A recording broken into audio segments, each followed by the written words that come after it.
of our people.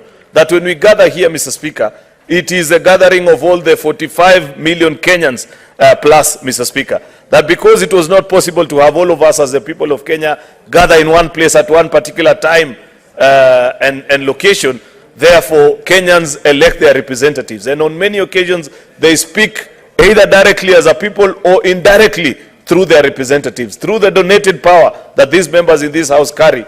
Mr. Speaker, we are seeking the blessings of the people of Kenya to sit at a table and reason together, Mr. Speaker. This is in follow, Mr. Speaker, for those of us that profess a Christian faith. We are urged many times in the Bible that even our good Lord reminds us that when there are challenges, it's good to come, sit down and reason together. It's on that basis, Mr. Speaker, that we have had this opportunity to sit down and listen to one another. It doesn't mean, Mr. Speaker, that for all the things that are on the table, we shall eventually agree.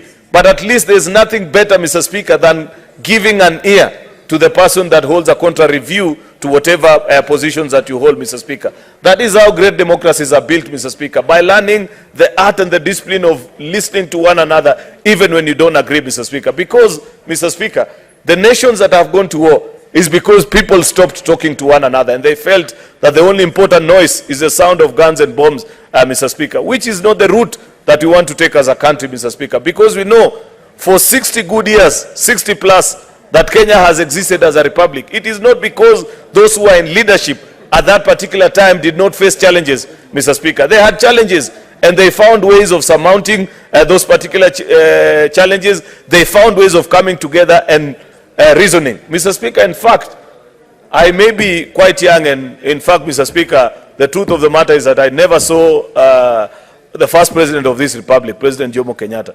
But at least as a student of primary and partly in high school before he retired, I saw through the leadership of President Moi, followed by President Mwai Kibaki. At least then I had become an adult. And President Uhuru, who was just retired, and we had the opportunity to serve together in one political party, Mr. Speaker.